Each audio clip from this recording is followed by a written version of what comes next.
if you keep doing what you've been doing, you're going to keep getting what you've been getting. So if you're in a place in your life and you ain't happy with it, you have to change some things. But you have to make a conscientious decision that you're going to change. And it's not dependent on anybody else. How bad do you want it? How hungry are you? I see life waltzing with me, saying, you want a tango? Come on. You want this? You willing to run over here? Come on. Are you willing to climb this mountain here?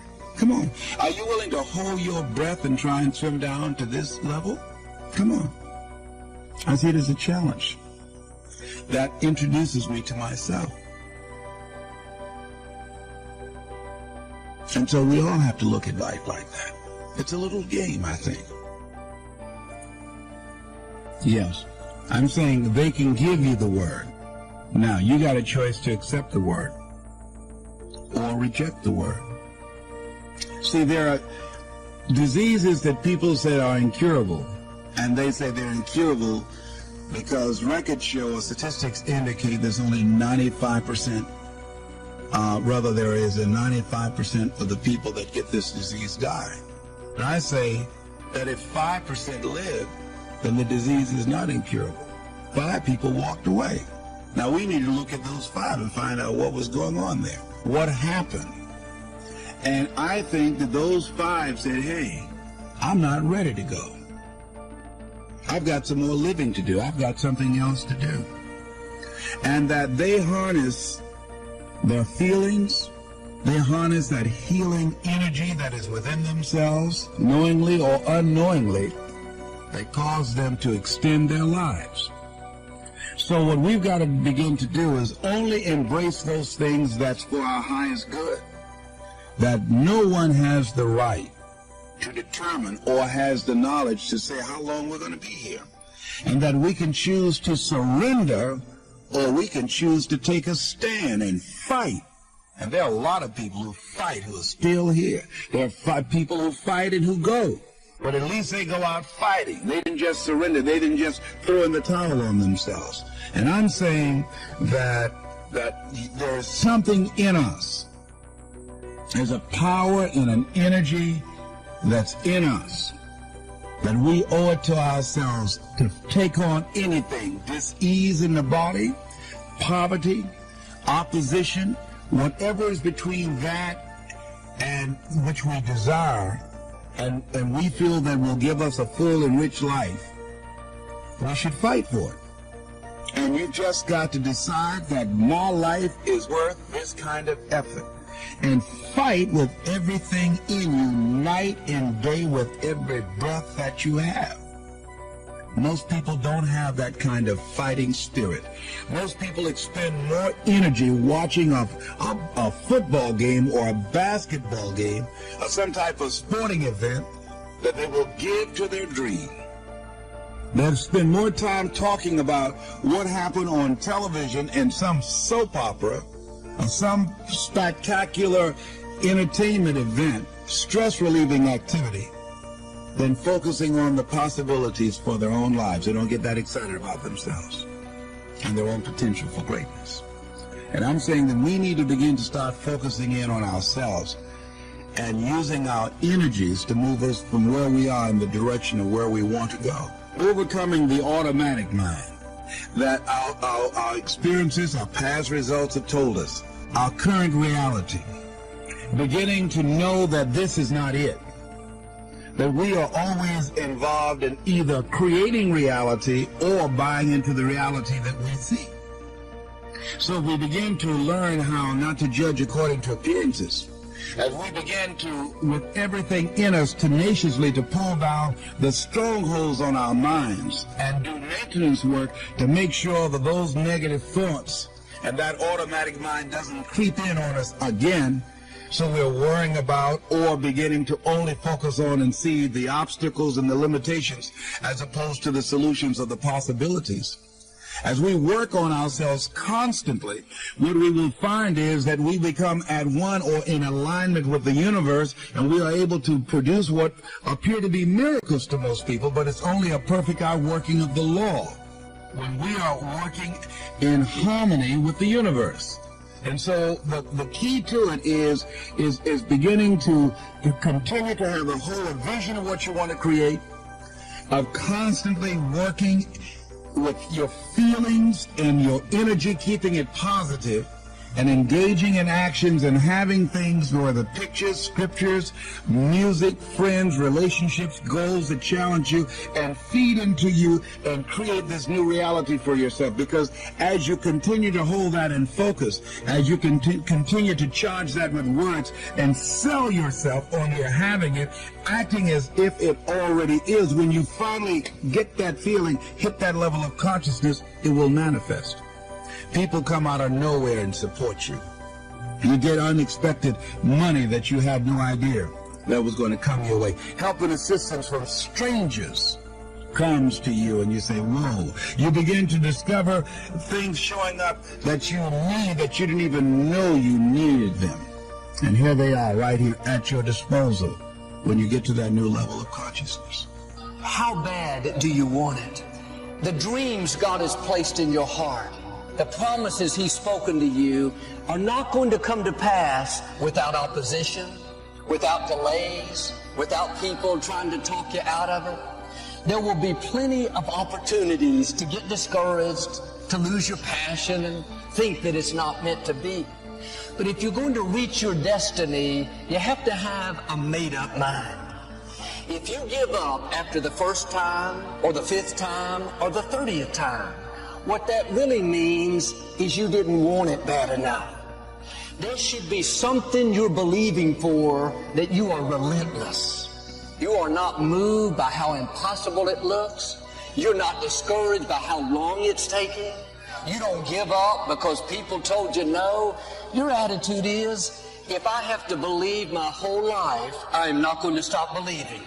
I am not going to take no for an answer. I'm not going to settle for mediocrity. I'm going to keep pursuing what God put in my heart.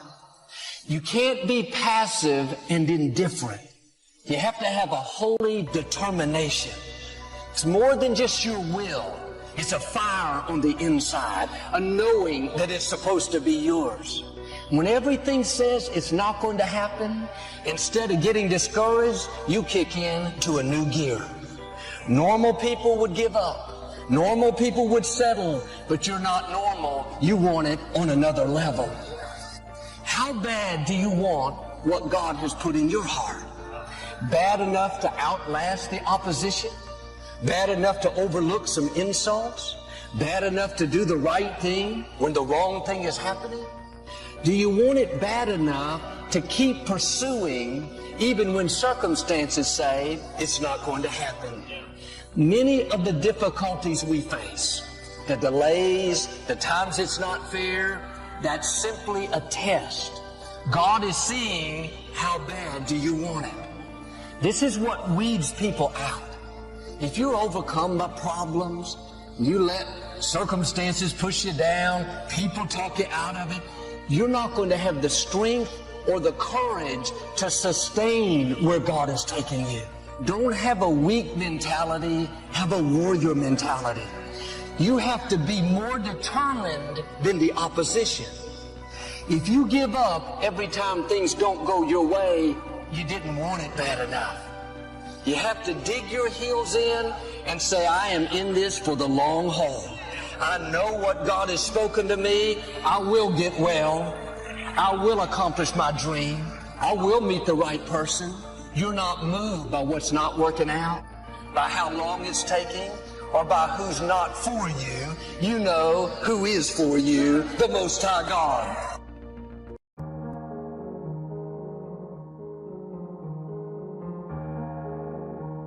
Sometimes from a delightful experience or a tragic experience, it can be the day that changes everything. For me, it was the Girl Scout that knocked on my door when I was 25 years old and gave me the big presentation about Girl Scout cookies, and I wanted to buy. She said, it's only $2, several flavors. And with a big smile, she politely asked me to buy. And I wanted to. Big problem, I didn't have $2 in my pocket. So I didn't want to tell her that, right? I'm a grown man. I'm 25 years old. I've been to 1 year of college. I've got a little family going. So I decided next best to lie to her. I said, look, I've already got lots of Girl Scout cookies. I bought some, and we still haven't eaten all of them. They're in the house. She said, oh, that's wonderful. Thank you very much. And she leaves. When she leaves, I say to myself, I don't want to live like this anymore. I mean, how low can you get? Right. Lying to a Girl Scout, that's about as low as it gets. So I promised myself that day it would never happen again. That was a life-changing day for me, recognizing that I was not in a good position. I must start making my search. A guy climbs the stairs, and there's about 40 stairs to climb, and he finally gets to the top, sits down, and he's out of breath. And he says, wow, this is not good. I've got to do something about my health. So it can be something that simple. So he starts a little research program and decides to get his health in order, develop a good nutritional program, whatever. And from that day on, he says, I'm not going to be out of breath anymore. Some of you know what I'm talking about. Raise your hand if you know that. That voice is awesome. So you have got to stand up to that voice. When you're working on something you want to achieve, you have got to stand up to that voice. You've got to sell yourself every day on your abilities, on what you're doing, on the goal that you want to reach. You've got to sell yourself every day, every day, every day. According to your level of belief, it will manifest itself in what you're doing. Whatever we have right now, whatever we're demonstrating in our lives, is a result of what we believe subconsciously that we deserve. And part of increasing that belief level is that you have got to convince yourself every day. You've got to sell yourself. I do a lot of training for many corporations, and I conduct sales seminars, and I've heard all kind of guys doing techniques and training people techniques of how to close sales and how to work with and begin to control the sale and how to ask for the close. Let me share something with you.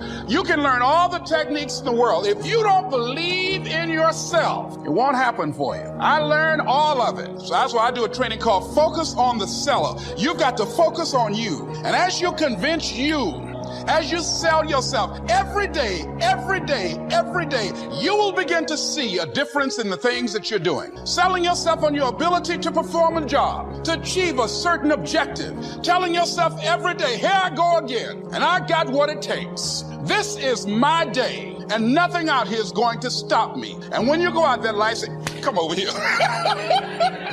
Say it again. Well, I'll be back tomorrow. That brings me to the next thing. It takes courage to act. Part of being hungry when you've been defeated, it takes courage to start over again.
Well, I think any business, doesn't matter if you're coming from the moon or you've been here forever or not been here at all, you have to find, you can't just come up with an innovation. People say, well, innovation is the key. I know that all businesses, Deming talked about this, so many different teachers have talked about it. It's all marketing and innovation. Drucker used to say, all businesses is marketing innovation. Well, what is that?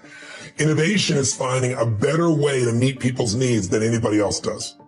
And it's not enough just to innovate. You got to keep innovating. Apple's a perfect example. Yes. It's the most successful company in the world, but the leader was such an innovator.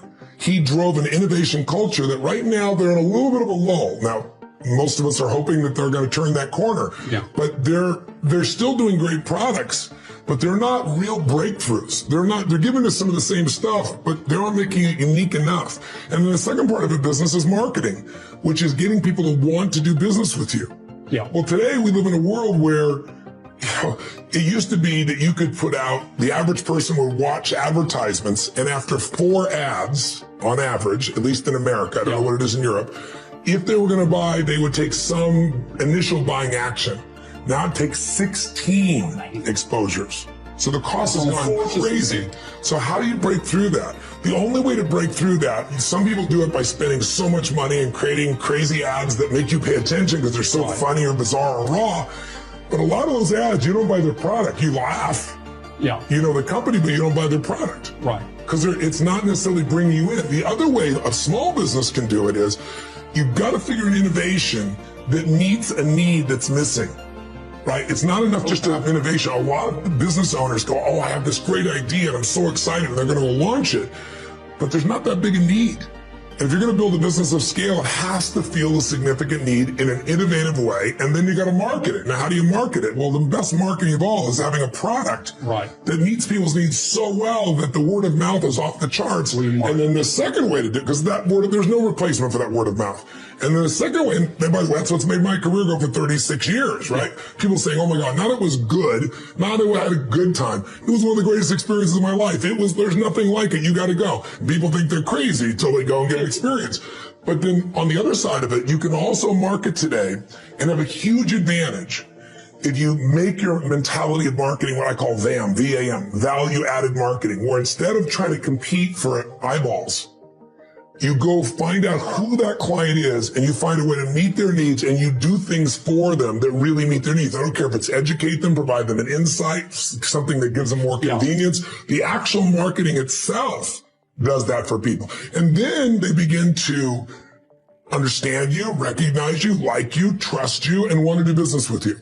And that's the way to do it today because for example, I was at Nike and they called me up and they said, we want you to do a TV ad for us. And I said, look. I saw it. Yeah. Amazing. So my first response was, I don't do commercials because I did silly infomercials for years because it was the only way to reach people, but I don't do commercials. And they came back and they said, but a bunch of your friends are going to do it. And I said, really? They go, yeah, we're going to have Richard Branson and Serena Williams and Kanye West. Kobe Bryant. Yeah, Kobe Bryant. And I'm like, and they said, it's going to be you're going to be the center of it. We're going to pretend Kobe is you. And they give me this whole thing. So I called Richard and I said, are you really going? He goes, yeah, I'm going. And Serena, I'm really going. So we go to do this piece. You imagine how much money they spent to get all those people in one room to do this tongue-in-cheek ad that really doesn't change. It's nothing about the product whatsoever. It's just to try to get your eyeballs and attention. So Most small businesses don't have those resources.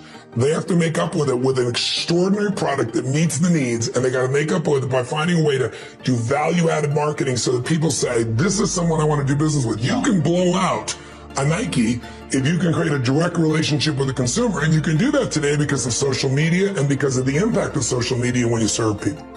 At the end of the day, a lot of times people think inwardly about their company or their product. A lot of times I want to think, what am I promising the consumer, and how will I deliver that promise? Mm-hmm. I have to think about what's in it for that end of the day person who's going to come out of their pocket and buy it. So what am I promising? How am I gonna deliver it? And now, do I have the assets to deliver it accurately? What changed my life wasn't the fact that I wanted to become a millionaire. What changed my life was the fact that I wanted to make these clothes for myself, for other people, because nobody respected this market. I was doing something I loved, and then all of a sudden it started to take off. Can you tell me a little bit about that, once that passion finally, caught on, and you finally decided, this is something that I want to move forward with, and a little bit about that first product and how it kind of all took off from there. And then did you ever decide, at that point it was like no slowing you down, right?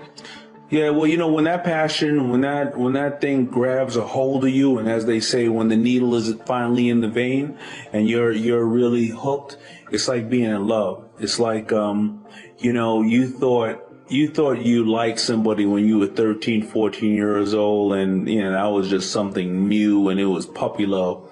But when you're 22, 23 years old, and you're out there sitting there making life decisions and saying, I can see myself with this person for the rest of my life, and you're getting butterflies every time you see them, that's what it is when you have a business and you have a company that you love. You can't see anything else. And, I would have dressed people till today for free if I could. And I'm sure you hear that for everybody else. An artist will rap and sing, anytime they can be seen. And just like the kids in school who always got kicked out in special ed who are comedians, they can't help it. They know that that's the biggest bully in the schoolyard, and they can't help it but crack a joke, even though they're going to get their head cracked open, but they just love what they're doing. And that's just how it was as a business. When I fell in love with FUBU when I saw that first person walking down the street with my product on. And for like an entrepreneur, forget a salesperson, how about just an entrepreneur who's looking to start a business? Well, if you can't sell, if you can't influence, if you can't persuade, good luck trying to get your business off the ground. I'm not talking about just your customers. I'm talking about the bankers, the people with venture capitalists, your vendors, your credit card processor, the people who work for you. How do you get people to work for you excited? How do you get them excited? How do you get them to want to buy into your vision? At the highest level, what sales really is the transference of emotion. And the emotion you're transferring is this emotion of certainty. That someone feels certain, yeah, it's a good thing, it's going to help me, it's going to fill my need. When you're an entrepreneur and you're trying to start a business, and you're recruiting people, well, you're selling people on your vision for the future, your vision for this company. If you can't do that, good luck trying to get great people to work for you. It's nearly impossible, which is why you always see, the people, they say, oh, he's a visionary. Well, that's true, but typically not only are they visionaries, they also possess the ability to sell the vision to other people, to inspire them, to motivate them. So selling is not just like, people think of selling, oh, well, I'm not a salesman, I don't need to. Well, yes, you do. You need to learn how to influence. How about trying to get your kids to make their bed, or do their homework, or believe in the value of education? How about trying to get a landlord to give you a reduction on your rent, or to extend the lease the way you want? How about trying to negotiate terms? You understand, it cuts to everything. So I always look at this, say, when I say I cracked the code on influence, what I really did essentially was I was, by working backwards almost, by saying I'm going to start at the end and go to the beginning, saying what has to happen before someone says yes. I was able to take that and put it into this system that took the no-name, talentless guys and turned them into millionaires. There's a brilliant leader by the name of David Marquet who wrote a book called Turn the Ship Around. And he had an experience as a submarine captain on the USS Santa Fe, where he realized that as much as he knew about submarining, he'd been a submariner his whole career, that put on this new submarine, he learned the hard way that he actually didn't know how the submarine worked. He made an order that nobody knew how to do it because that didn't exist on that sub. And so he realized he had no choice but to trust his people. And he went through this transformation as a leader of telling everybody what to do to allowing people to tell him what should be done. And I've learned a lot from him, and I highly recommend his book. And I've really learned that, which is, you know, at the top of the organization, as David says, the people have all the authority. The leaders have all the authority, but at the bottom they have all the context, right?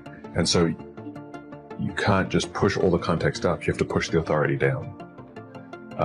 And so the responsibility of leadership is to train people, make sure that they have the skill set, help build their confidence that they have the confidence to do what needs to be done. Yeah. They have to have competence and confidence. Right. And that's your job. That's the only job of the leader. It's like a parent. Mm-hmm. Make sure they have competence and confidence. You know, make sure your kids get schooling and make sure that they believe in themselves. And then leave them, you know? And so I've done the same thing. Instead of sort of showing people how I would do it, I want them to learn how it's done, you know, and feel good about themselves, and then just however they do it is how they do it. Yeah. You know, and the result is remarkable. People feel better about coming to work. They feel like they have something to contribute. They feel more valuable, as opposed to just being told, this is how I would do it, or I'm going to do it this way, or do it my way. So yeah, completely changing my understanding of my job as more like a parent than a manager has had remarkable impact. We are not a company that normally China call it. We call ourselves a company running a platform, a company that is running an ecosystem. We are almost everywhere. People say, Jack, you know, you are in the B2B and B2C, and you're calling C2B on the finance and online payment, logistics, cloud computing. You are everywhere. Not because we're greedy, not because we want to do it, because we have to do it. If we do not do it, China e-commerce in the years will collapse. I remember 9 years ago when I started Alipay, people say, Jack, don't touch the financing sector because it's illegal, you may be in prison. And we taught ourselves if we don't do it, the China e-commerce will always like a chat room. Everybody say, it's a good thing, and I don't pay, you don't get the things. So I say, well, put me in the prison. Let's make sure that Alipay, the payment solution, works. And people say the payment solution is such a stupid idea. It's an escrow service. I pay you, hold the money, and you get the things. You pay the money. If you don't get the things you want, return the money. They say it's a stupid product. And I say, as long as it solves the problem. I like stupid things, you know. Let's make stupid things smart. Keep on improving every day.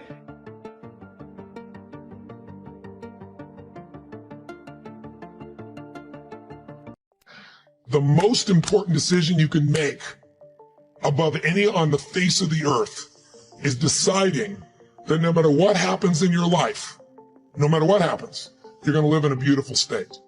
What the hell does that mean? It means that you're not going to suffer.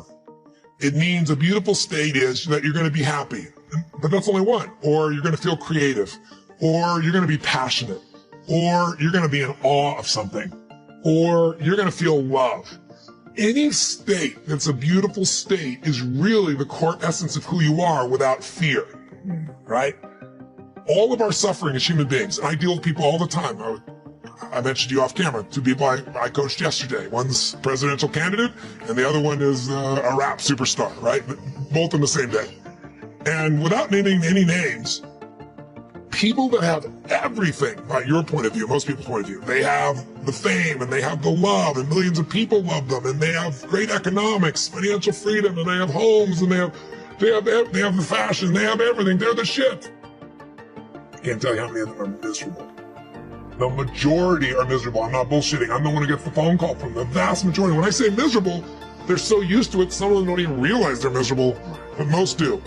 They get a place where it's like, how do I keep this up? How do I keep outdoing myself? How do I, I built these 32 companies, how to keep all 32 going and make them all grow every single year. And that's not how life is, right?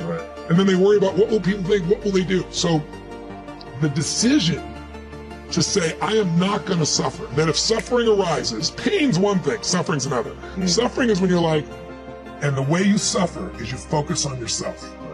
Suffering comes when we obsess about ourselves, what we're getting or not getting, what we should have done, what others should have done for us. It's the me game.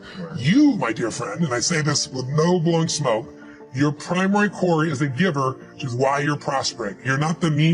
You're like, how do I give more, do more, share more, create more? How do we do a better job for our clients? How do we do a better job for our internal customers who work with us, our partners? Your entire life is that. That's why you're prospering. And you're not feeling suffering. But when you do suffer, and I promise you do, you correct me if I'm wrong, it'll because you're worrying about something in the future. How's this going to happen? Will this come together? Suffering could be worry, it could be anger, it could be frustration. It's anything that takes you out of a beautiful state. And here's what people don't get. You can end suffering by stop focusing on yourself and focus on something you want to serve greater than yourself. Your children, your wife, your mission, your life. You can get out of it in an instant because the nature of the human mind is to constantly compare things. Your mind, your brain is a 2 million year old device, and it is not designed to make you happy. It's designed to make you survive. Right. And that's why it's always looking for what's wrong. It used to be what's wrong is saber-toothed tiger, so I can protect myself. Now people are worried about what people think about them, or do they have enough money when 2/3 of the planet lives on $2 a day, and you're making $38,000, you're rich. The poorest of the poor in our country are considered rich. I'm not saying they should stay that way. Right. But you can only build on success. And so my view is, if you're watching, if you're listening to this, my goal would have you consider something. Life is short. We don't know how short it's going to be. But if you only had a week to live, I bet you wouldn't allow yourself to suffer over a little crap that makes you crazy normally. I think you would probably spend time with those you love. You would do what you love. You'd take awe in a sunset. You'd smell the air. You would take in everything in those final moments that you possibly do. So my thing is, why wait? Right. Why wait? Why not just decide that if I start to suffer, I know the solution, because suffering is me obsessing about me. You might say, it's not me, I'm worried about my kids because they're not doing well. No, you're worried that you haven't done enough for your kids. It's about you still, right? Yes. You know, you're worried about what was done or what you should have done or what shouldn't have done. And you can end that in an instant by becoming aware of it and saying, I have made the most important decision of all. I would say the 30-year-old would say, this is what we're going to do this year, and it would be these huge numbers. And I developed a principle around the time I was 30, which is most of us overestimate what we're going to do in a year, and we underestimate what we're going to do in a decade. And a decade happens that fast. You'll blink your eyes and a decade will be here. That is a great point. I really, truly, everything I do is long term. I think it's the biggest challenge we have in corporate America is everybody's looking at the next quarter. Instead of, the best business people, the Mark Benioffs, the Steve Wynn's, the Peter Gubers, the people that I hang with, they all are decade-long people. When I was 14, I said, this is how my life's going to, I decided. I said, in my 20s, I'm going to help. I want to have the skill to help anyone change their life. If I'm committed, they're committed, it's going to be done. I'll have the ability. So I got to build to that, which I did. And then I said, in my 30s, at 14, I said, I'll do that with groups of people instead of one-on-one. And then in my 40s, I'll do it with big groups. In my 50s, I'll do it with companies. In my 60s, I'll either do it in government as a servant there or in a religious context, because I'm a spiritual person, but I don't tell people what to believe religiously. But at that point, I've lived long enough, maybe I will. First of all, you're talking about stuff that I can relate to like so many others can relate to. I mean, everybody got the same story. We just got different details. But like I always say, life is 10% what happens to you, is 90% what you do about it. See, we're going to dive into a chapter from my new book, and it's chapter 1, section 1. This is very clear for people. So the first step is getting completely and brutally honest enough to say, I am tired of myself. When you say I'm sick and tired of being sick and tired, that's the facilitator of change. That's when you're ready to say these words, no more excuses. No more excuses. I went to Kent State, I dropped out. I didn't drop out, I flunked out. Now that threw my life into a spiral, but because I didn't have a college degree, I could not let that stop me. And like you're doing, where you're saying, all my friends at this age are settled in your careers, you don't even know if they're happy or not. Stop comparing yourself to others. So the first thing you do is stop focusing on other people. Instead, focus on being the best version of you that you can.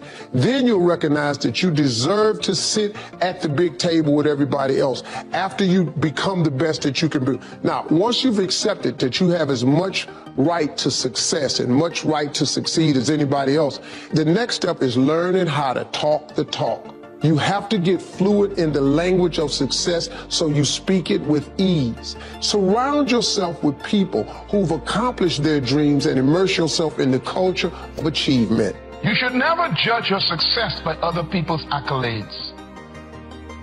You judge your success by God's instruction to your life and how well along you are with that instruction. Because I found out something in life, the average human being is so mediocre that to be a genius, just do a little extra. Y'all missed that. People are so normal. To be an expert, just go 1 inch abnormal, and they think you're great. So don't judge your success by the masses, what they think of you. Judge yourself by what God told you to do. Can I put it another way? When experience is your best teacher, then progress is imprisoned. Experience could be a curse. I've been taught by my parents years ago that experience is the best teacher. I don't believe that anymore. Experience could cause you to stop progressing because you keep judging your dreams by your experience, or your vision by your experience, and you end up saying, I tried that before, or I never saw anyone do it that way. And you begin to use your experience to stop your progress. This is why God always makes history with young people, because old people got too much experience. You all remember the story with David and Goliath? The problem with Saul, who was the king, was he had experience. And he tried to put his experience on David. He told David, wear my armor, wear my shield, use my sword. David put it on. David said, this thing is too heavy. And he went out and fought the giant with something the giant never saw before. A sling. How do you fight a rock with a sword? Giant says, what is this thing he's using? The giant is trained, experienced with a sword. So he expected an experienced swordsman to come and fight him. But here comes a little boy with equipment he ain't never seen before. We need some people like that in the 21st century who come with some things that they ain't never seen at the office. Think of some ideas that wreck the whole system. That's why Steve Jobs will always be in history as a great inventor. He keeps defying his own experience.